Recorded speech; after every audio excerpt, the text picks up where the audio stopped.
অনেক মেয়েরা ভাবে স্বামীর মতো আপন কেউ হয় না। এটাই তো স্বাভাবিক, তাই না? কিন্তু জানেন কি? এই যুগে সবথেকে স্বার্থপর হচ্ছে স্বামী। সে তার ইচ্ছামতো কথা বলবে, ইচ্ছামতো অবহেলা করবে। প্রয়োজন হলে অনেক সুন্দর করে কথা বলবে, আর প্রয়োজন শেষ হয়ে গেলে এমন ব্যবহার করবে মনে হয় তুমি তার এই পৃথিবীতে সবথেকে বড় শত্রু। আমার এই ছোট্ট পরিবারে তোমাদের সব্বাইকে স্বাগতম। ভিডিওটি দেশ এবং দেশের বাহিরে যে যেখান থেকে দেখছো সবাইকে আসসালামু আলাইকুম। আমি ডলি, ডলিস লাইফ থেকে সবাইকে জানাই আন্তরিক শুভেচ্ছা ও ভালোবাসা। এই যে আমরা সিমাই পিঠে তৈরি করেছিলাম, সেটাই আর কি তোমাদের মাঝে শেয়ার করলাম।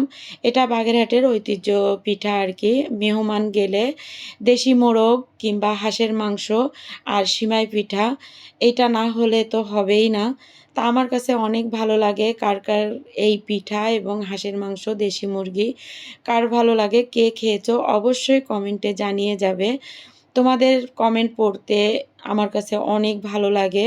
তোমাদের প্রত্যেকটা কমেন্টের উত্তর কিন্তু আমি দিয়ে আসি। আর এই যে দেখো আমি মোরগটা রান্না করতেছিলাম। তা ওই যে আমি গত ভিডিও দেখিয়েছিলাম আমার মামুনি ২টা মোরগ এনেছিল। সেটাই কিন্তু এই ২টাই মোরগ রান্না করেছি একসঙ্গে। কারণ বাসায় অনেকগুলো মেহমান আছে, নিজেদের খাবার এইজন্য। আর আলু তো আছেই। আমি মাংসের আলু আমার কাছে ভালো লাগে না। কার কার কাছে ভালো লাগে অবশ্যই কমেন্টে জানাবে। তো এই যে দেখো আমি কিন্তু সিমাই পিঠা তৈরি করে এটা কিন্তু সিদ্ধ করেছি। কিন্তু ওই ভিডিওটা আসলে ডিলিট হয়ে গেছে, নাকি আমি ভিডিও করতে ভুলে গেছিলাম। কি হয়েছিল আমি জানিই না। কারণ আমার ভিডিও হচ্ছিলই না। তারপরে দেখো আমরা কিন্তু খেতে বসে গেছি সবাই মিলে। কিন্তু সিমাই পিঠা, দেশি মুরগি কিংবা হাঁসের মাংস এত স্বাদ হয় আর ভীষণ মজা লাগে, ভীষণ মজা লাগে। আমার কাছে তো অনেক ভালো লাগে। আমি যখন নতুন আমি বাগেরহাটে আমার যখন শ্বশুরবাড়ি নিয়ে গেছে, তখন তো এই পিঠাটা বানিয়েছে। তা আমি ভাবতেছি এই পিঠাটা কিভাবে তৈরি করেছে। তা আমরা তো হাতে সরু পিঠা তৈরি করি। কেউ বলে সরু পিঠা, কেউ বলে চুষি পিঠা। এইভাবে আর কি আমরা হাতে তৈরি করে খেতাম। কিন্তু এটা মেশিনে তৈরি করে। এই পিঠাটা পিতলের কল আছে আর আমি তো কাঠের একটা কল তৈরি করে নিয়েছি। এটা অনেক আগে আমার জায়ের বাপের বাড়ির থেকে আমি এই মেশিনটা তৈরি করে নিয়ে এসেছিলাম কাঠ দিয়ে। তো এই যে দেখো সবাই খেতে বসে গেছে। আমার মামুনি খাচ্ছে। তার রিভিউ দিচ্ছে, দেখো বলতেছে মামুনি অনেক মজা হয়েছে, ভীষণ মজা হয়েছে। তা আমার তো ভালো লাগে যখন আমার মেয়েরা খেয়ে বলে কিংবা আমার পরিবারের লোকজন খেয়ে বলে ভীষণ মজা হয়েছে, তখন রান্নার ইচ্ছাটা আরও বেড়ে যায়, রান্না করতে ভালো লাগে। তা যাই হোক আমি রান্না করতে ভালোবাসি, খাওয়াতে ভালোবাসি। তা সবাই দেখো খাওয়া দাওয়া করে সন্ধ্যাবেলা আমরা এই যে সন্ধ্যাবেলা না, এটা বিকালবেলা। বিকালবেলা তোমাদের ভাইয়া আগের দিন রাতে বাজার করে নিয়ে এসেছিল কিছু টোস্ট, বিস্কুট এগুলোই। তা সেগুলো আর কি আমি গুছিয়ে নিচ্ছি, সেটাও তোমাদের মাঝে আমি শেয়ার করলাম। আমি অনেক দিন পর কিন্তু একটা ভিডিও নিয়ে এসেছি। কারণ এই ভিডিওটা আমি আসলে কি বলবো, অনেক দিন আগেই আমি এডিট করে রেখেছিলাম। কিন্তু আমি যে আপলোড করব, ভয়েস দিব, এটার শক্তি আমার ছিল না। কারণ তোমরা তো সবাই জানো আমার আদুরি ছিল বিড়াল।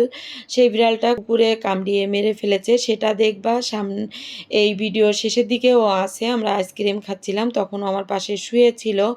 তা সবসময় আমার পাশে থাকতো। আর ও জন্মের থেকে ওকে যখন আমি রেস্কিউ করে নিয়ে এসেছিলাম, তখন থেকেই ও অসুস্থ। একের পরে এক প্রতিদিন ওকে ডাক্তার দেখানো লাগতো, সকাল বিকাল ২ বার ও ডাক্তারের কাছে নিয়ে যেতাম।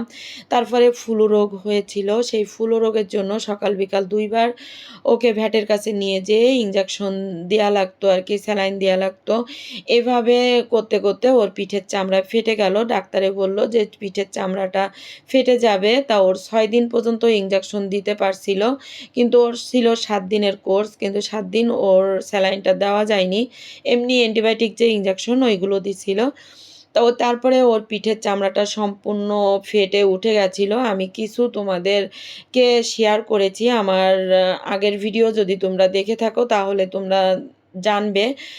তারপরে আমি আর ভিডিও করিনি, কারণ ওই ভিডিওগুলো ইউটিউবে ছাড়লে হয়তো কপিরাইট খেতে পারি, এই ভয়ে আমি আর ভিডিও করিনি।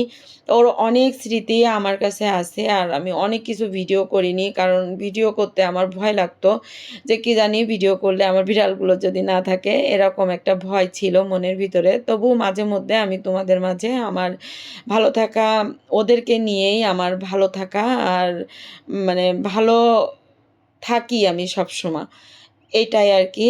তা অনেকে হয়তো কুকুর বিড়াল পছন্দ করে না। আমার কিন্তু বিড়াল ভীষণ পছন্দ। কুকুরও খুব পছন্দ ছিল। কিন্তু যখন আমার আদুরিকে কামড়িয়ে মেরে ফেলল, তখন আমার খুব খারাপ লাগতেছিল যে ওদের কি অন্যায় করেছিল। ও রাত 11:30টার দিকে থাই খুলে বেরিয়ে গেছে। আমরা সাথে, সাথে ওকে খুঁজতে বেরিয়েছি, কিন্তু অন্ধকারে ওকে আমরা খুঁজে পাইনি। অলি-গলির ভিতরে কিভাবে ও বেশ আমাদের পিছনের বাড়ির থেকে আরও পিছনে চলে গেছিল কিভাবে জানি না। পরে ওই পিছনের বাড়ির ভাই এনে বলতেছে, আমরা খুঁজে রাত যখন ২টা বাজে তখন আমরা খুঁজে ঘরে ঢুকেছি। তারপরে ও আরকি আমরা এই সংবাদটা পেয়েছিলাম। তখন তো আমার অবস্থা অনেক খারাপ ছিল। অবশ্যই ওর ভিডিওগুলো নিয়ে আমি একটা ভিডিও তৈরি করব। তোমাদের মাঝে সবকিছু শেয়ার করব তখন। এই পর্যন্তই থাক আরকি। তো এই যে দেখো আমার মামুনিকে 10 মিনিট স্কুলে ভর্তি করেছিলাম। সেইখান থেকে বই এবং একটা টি-শার্ট দিয়েছে। টি-শার্ট না মানে গেঞ্জি দিয়েছে। সেটাও তোমাদের মাঝে আমি শেয়ার করতেছি। বইগুলো মাশাআল্লাহ অনেক সুন্দর। আর 10 মিনিট স্কুলের কোচিং অনলাইনেই করে, কিন্তু কোচিংগুলো এত ভালো। আর এই যে বইগুলো এত সুন্দর করে বইতে আরকি মূল বইয়ের সম্পূর্ণগুলো নোটভাবে তুলে দিয়েছে যে এত সুন্দর করে কি বলবো। তা যারা হয়তো 10 মিনিট স্কুলে পড়ে এবং কোচিংয়ে পড়ে তারাই জানবে যে এখানের পড়াশোনা কত ভালো। তা আমার কাছে অনেক ভালো লেগেছে। তা আমার মামুনিকে ভর্তি করেছিলাম। সেখান থেকে বই নিয়ে এসেছে। তো এই ভিডিওটা বেশ অনেকদিন আগের, কিন্তু এই ভিডিওটা আসলে আমার ছাড়া হয়নি। ওই যে বললাম আমি ভয়েস দিতে পারিনি এইজন্য। তো এই যে ভিডিওটা একটু ছাড়তে লেট হয়ে গেছে। তোমরা অবশ্যই দেখে নিও। তা তোমরা ভিডিও দেখতে থাকো। আমি তোমাদের কাছ থেকে প্রতিদিন যেটা চেয়ে নিই সেটা চেয়ে নিচ্ছি। আমার ভিডিওটি যদি তোমাদের কাছে কোথাও কোনো জায়গায় একটু ভালো লেগে যায়, প্লিজ লাইক দিতে ভুলবে না। আর যদি এই ধরনের লাইফস্টাইল ব্লগ দেখতে চাও, চাইলে চ্যানেলটিকে সাবস্ক্রাইব করে পাশে থাকা বেল আইকন অল অপশনটি সিলেক্ট করে রাখবে। এতে করে আমি যখন নতুন কোনো ভিডিও আপলোড করব, সঙ্গে সঙ্গে নোটিফিকেশন চলে যাবে তোমার মোবাইলে। সুযোগ বুঝে তুমি সেটা দেখে নিতে পারবে। আর যারা এই কাজ করে সবসময় আমার পাশে আছো, তাদেরকে অসংখ্য, অসংখ্য ধন্যবাদ। আর যারা নতুন বন্ধুরা তারা আসতেছো, প্লিজ তোমরা ভিডিও দেখে সুন্দর একটা কমেন্ট করে যাবে। আর পাশে থাকবে সবসময়। ইনশাআল্লাহ আমিও তোমাদের পাশে থাকবো, তোমাদের পরিবারে চলে যাব। তাতে দেখো মানে এই যে গেঞ্জিতে লেখা আছে 10 মিনিট স্কুল। তা গেঞ্জিটা আমার মামুনির একদম মাপে, মাপে হয়েছে, সেটা আমি শেয়ার করলাম।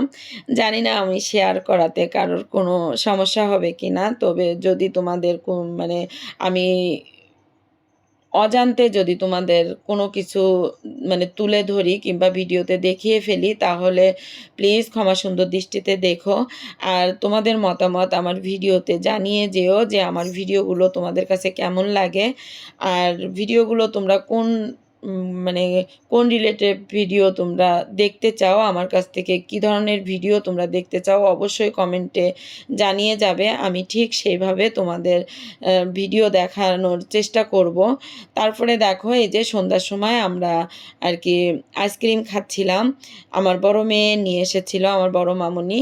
তো এই যে দেখো আদুরি, আমি বলেছিলাম না যে আমরা যখন আইসক্রিম খাচ্ছিলাম আদুরি শুয়েছিল। তো এই যে দেখো আদুরি কিন্তু শুয়ে আছে। ও হয়তো ওর স্মৃতিগুলো এখানে আছে। ও এখন কিন্তু আমার কাছে নাই। এটা আগের ভিডিও, যেদিনকে আমরা আইসক্রিম খেয়েছিলাম ওই দিনকে ছিল মাদার ডে। তা যাই হোক, আমার মামুনি, বড় মামুনি আমাকে আইসক্রিম খাইয়েছে। আর ছোট মামুনি আমাকে ছোট্ট একটা গিফট দিয়েছে। তোমরা আমার সঙ্গে থাকো, সম্পূর্ণ ভিডিও তোমরা দেখতে থাকো, তাহলে লাস্টে দেখতে পাবে যে আমার ছোট মামুনি আমাকে কি গিফট করেছিল। তা তোমাদের ভাইয়া তো আইসক্রিম খেতে ভালোবাসে না, তা আমরা সবাই খাচ্ছিলাম। তা আমি বলতেছি একটু খাও, খাবে না। দেখো কত জোরাজুরি করে তারপরে কিন্তু তাকে আমি একটু খাইয়ে দিয়েছি। আসলে এগুলো আমার কাছে ভালোই লাগে। আমরা সবাই মিলে যা খাই একসঙ্গে সবাই মিলে ভাগযোগ করে খাই। আমার কাছে অনেক ভালো লাগে। তারপরে দেখো আমার ভাইয়ের বউ আর কি ফালুদা তৈরি করেছিল, সেটাও আমাকে দিয়েছে।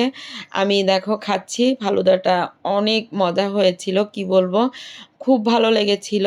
আমার ভাইয়ের বউ এটা তৈরি করেছিল। তা আমরা সবাই মিলে কিন্তু এই ফালুদাটা খেয়েছি। আর তোমাদের তো বলেছি যে আমার ঘরে বিড়াল আছে, টুনটুন যে আওয়াজগুলো আসতেছে আমি জানি না তোমরা আওয়াজগুলো শুনতে পাচ্ছ কি না, তবে ও কিন্তু পাশের থেকে তেলাপোকা নিয়ে খেলছে, সেই আওয়াজটা কিন্তু আসতেছে। তা এই যে দেখো আমি বসে আছি টেবিলে বসে, সবাই আর কি নাস্তা করে আমরা গল্প করতেছি, তখন আমার ছোট মামুনি পিছন থেকে ভিডিও করে আমার সামনে নিয়ে গেছে। এই যে দেখো ও নিজে হাতে কাগজ দিয়ে সুন্দর করে কিন্তু একটা গিফট তৈরি করেছে, সেটা আমাকে দিয়েছে। এটা মাদার ডে আর কি। তা যাই হোক, আমার মামুনির কাছ থেকে একটা চকলেট পেয়েছি, সুন্দর নিজের থেকে যে একটা তৈরি করে দিয়েছে, এটাই আমার জন্য অনেক কিছু। তা দেখো আমি ওকে ভালোবাসা জানিয়েছি। তারপরে ওর জিনিসটা তো আমার কাছে ভীষণ ভালো লেগেছে। আমি ভাবতেছি যে আমার ছোট একটা মামুনি কিভাবে এত সুন্দর করে একটা গিফট আমার জন্য তৈরি করেছে। যেহেতু ওরা বাইরে যায় না, কি দেবে আমাকে সেটা ভেবে আর কি এটা ঘরে বসে ও তৈরি করে আমার কাছে নিয়ে এসেছে, আমাকে দিয়েছে। ওকে আমি ভালোবাসা জানিয়েছি। সবাই আমার মামুনির জন্য দোয়া করবে। আমি এখন বিদায় নিব, ফিরে আসবো নতুন কোনো ভিডিও নিয়ে। ততক্ষণ তোমরা ভালো থাকো, সুস্থ থাকো, নিজেদের দিকে খেয়াল রাখো। আল্লাহ হাফেজ, আসসালামু আলাইকুম।